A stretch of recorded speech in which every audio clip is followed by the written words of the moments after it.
USA astronauts and the Russian astronauts that have been on the moon and been on Mars since 1958. Okay, lights please.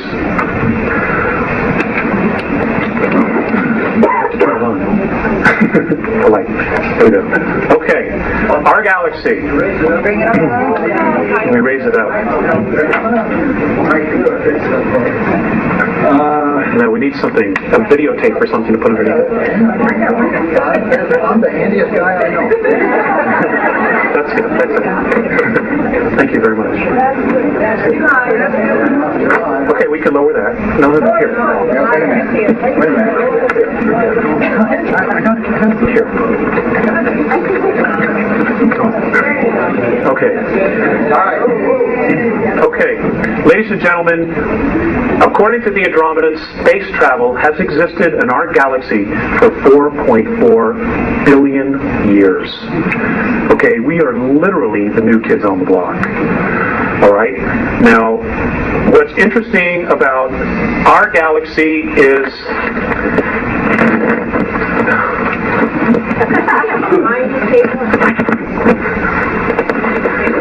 All right. Space travel has existed for 4.4 billion years. The interesting thing about our galaxy is the fact that we have many different races living here. In particular, the human race, which we are a member of, and what we call the reptilian races, which we are not a part of, but who very much don't like us, like the human race. Apparently, this battle that's been going on has been going on for approximately 3.8 billion years between reptilian races and human races. Many of the races that exist in our galaxy migrated originally from Lyra during a war. Apparently, sometime in our ancient past, a group of reptilians were exploring, looking for minerals, looking for food resources. They came across a star system that was full of human beings who were agricultural in their nature. Abundant food, they just had everything together. And the reptilian races, they're called the Seekar. In the Andromedan tongue, we know them, or we would know them as being known as the Draconans because they're from Alpha Draconis. And apparently they as a race were brought to our galaxy fully formed. Nobody knows where they came from or who dumped them there. But they were put there because it gave them the highest probability of survival.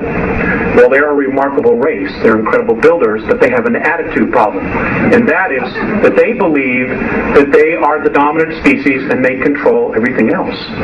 And they are also master geneticists. They value genetics, not gold or silver. They have no interest in that. It's life forms. And they try to control life forms through manipulating their genetics. We have also been subject to that. I'm going to try to cover a lot here.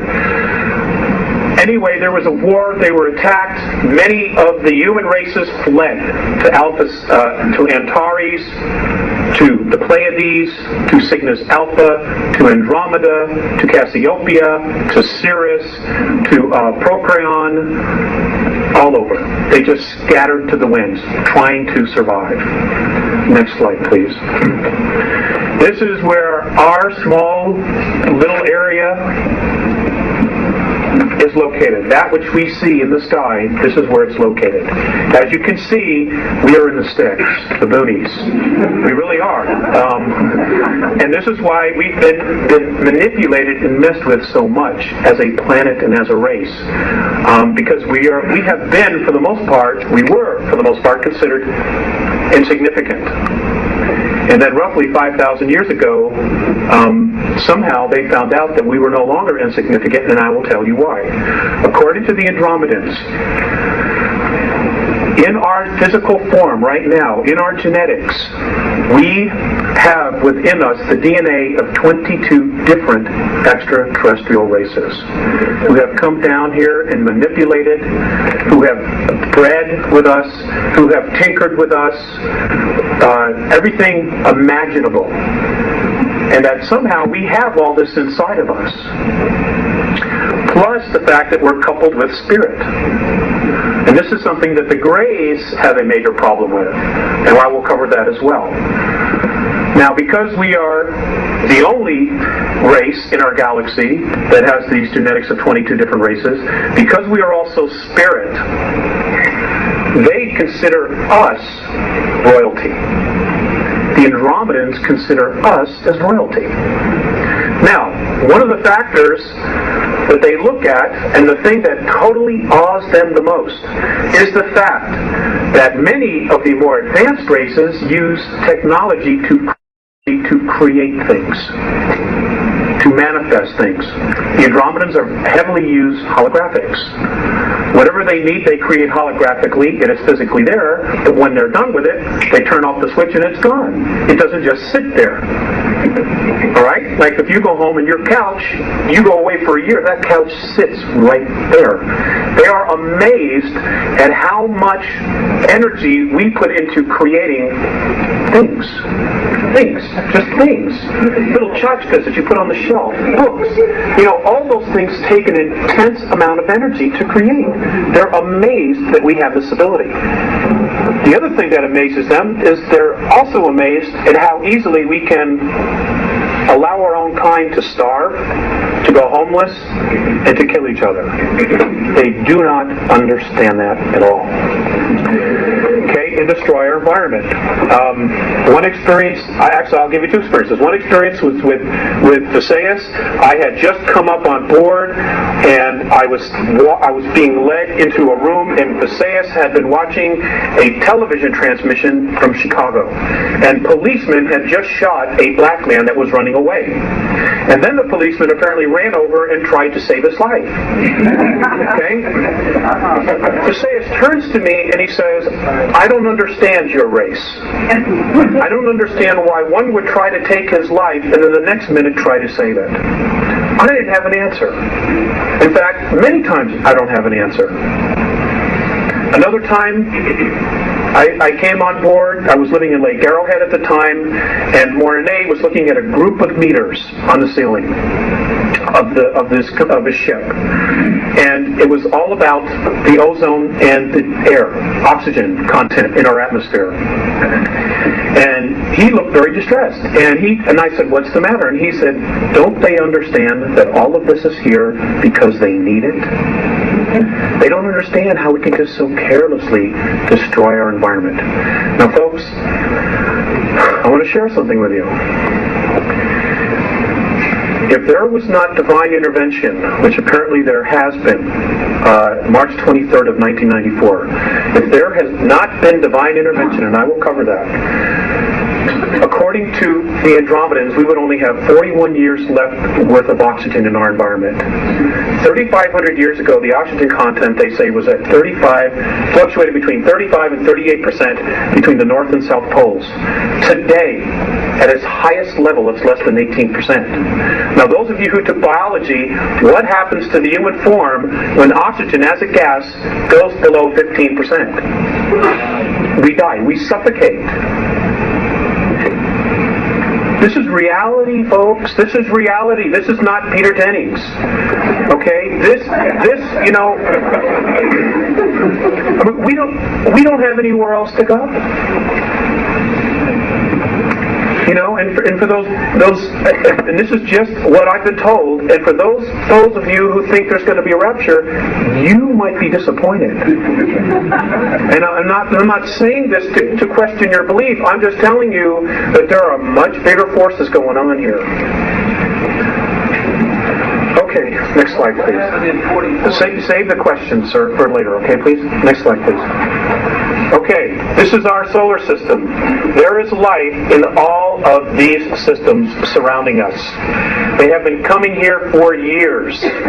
For years they've been coming here. Okay, mythologies. There's a shred of truth in all of it. The work that Zacharias Sitchin is doing, an absolutely fantastic book is called The Gods of Eden by William Bramley. I would suggest that those of you who have not read it, go get it in paperback version. It'll bring you right up to speed right away. It's wonderful. And he's not a UFO person, which is why I enjoyed it even more. All the truth, just let him right to it. In fact, there's more truth that the aliens are out there than they aren't. They just don't want you to know because they don't want you to know who you are. Because the minute we wake up, the game's over. They cannot control us. And if you look at our past history, if you read Zacharias Sitchin's books, we as a race, when we stand together, rebel against the gods, the ETs. We rebel because they have been, pardon my French, shitting on us for thousands and thousands and thousands of years and holding us back. Next slide, please. Okay, here's Earth. If we could just get a focus, thanks, honey. This is what's left of Maldek. You know the series of planets. The moon is not the only artificial. There are 9 artificial moons in our solar system, and I will share with you later what those are. I just want to cover a lot of information. Okay, next slide. Okay, this is the typical and traditional picture. Does that look focused to you? Yeah. Okay, maybe it doesn't. Okay. This is the traditional picture that we see of Earth. We got an awesome home, folks. It's one of the nicest ones around. But there are some things about our planet that have been withheld from us. For example, our Earth is, in fact, hollow. It is hollow. The next slide, I'm going to show you a NASA photograph that proves that there's an opening at the North Pole. Okay? You can find this photograph in a book called Our Violent Universe by Nigel Calder. It was first released in England, and I don't know how this one slipped through the cracks, but it did. Thank goodness. We are told that the gravity of our planet has to do with the rotation. According to the Andromedans and their science, the radiation of the sun is what causes gravity on planets. And any body, planetary body that is approximately 29.3 miles or larger is capable of sustaining gravity because of the radiations of the sun. Now, I realize that flies right in the face of what we've been taught. Well, again, I'm just here sharing with you. If you were to go from the surface, from downstairs to the parking lot, go approximately 821 miles, you would reach a huge open cavern that does not literally have a sun in it, but apparently they are electrons, and as they go through the surface of the planet, they break down to their finest point, which is light. And that, at the very center of the planet inside, is the strongest force of gravity, and that is why they collect, and that is what is literally the aurora borealis. It is these electrons, these particles, coming out of the top once they have totally broken down, which is why it's almost in a circle. Almost always in a circle. Next slide. Okay, right here. This is just north of Greenland. This is exactly where Admiral Byrd said he flew in. Right there.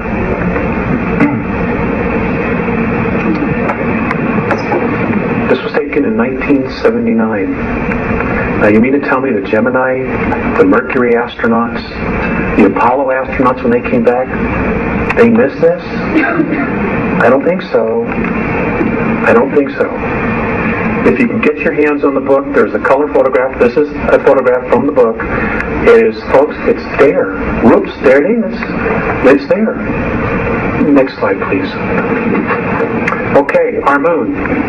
Our moon is quite the enigma. Apparently our moon was brought here 11,213 years ago, to be exact, in the month of March, that we know is the month of March.